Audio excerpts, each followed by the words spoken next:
ما لي أحن لمن لم ألقهم أبدا ويملكون علي الروح والجسد إني لأعرفهم من قبل رؤيتهم والماء يعرفه الضامي وما ورد وسنة الله في الأحباب أن لهم وجها يزيد وضوحا كلما ابتعد كأنهم وعدوني في الهوى صلة والحر حتى إذا ما لم يعد وعدا وقد رضيت بهم لو يسفكون دمي لكن أعوذ بهم أن يسفكوه سدى يفنى الفتى في حبيب لو دنا بناء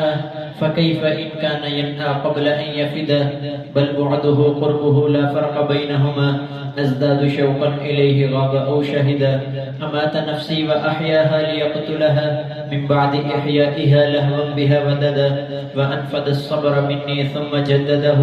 يا ليته لم يجدد منهما نفدا تعلق المرء بالآمال تكذبه بيع يزيد رواجا كلما كسدا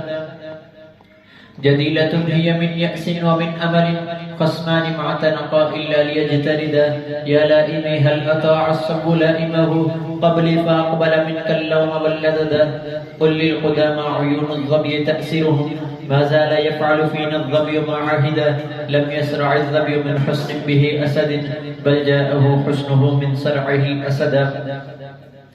وربما أسد تبدو وداعته إذا رأى في الغزال العز والصيدا لولا الهوى لم نكن نهدي ابتسامتنا لكل من أورثونا الهم والكمدا ولا صبرنا على الدنيا وأسهمها قبل الثياب تشق القلب والكبدا ضاقت بما وسعت دنياك وامتنعت عن عبدها وسعت نحو الذي زهدا يا نفس كوني من الدنيا على حذر فقد يهون على الكذاب أن يعدا ولتقدمي عندما تدعوك أن تجلي ولتقدمي عندما تدعوك أن تجلي فالخوف أعظم من أسبابه نكدا ولتفرحي عندما تدعوك أن تجدي فإنها لا تساوي المرء أن يجدا ولتعلمي أنه لا بأس لو عثرت خطى الأركان حتى يعرف السدد ولا تكوني عن الظلام راضية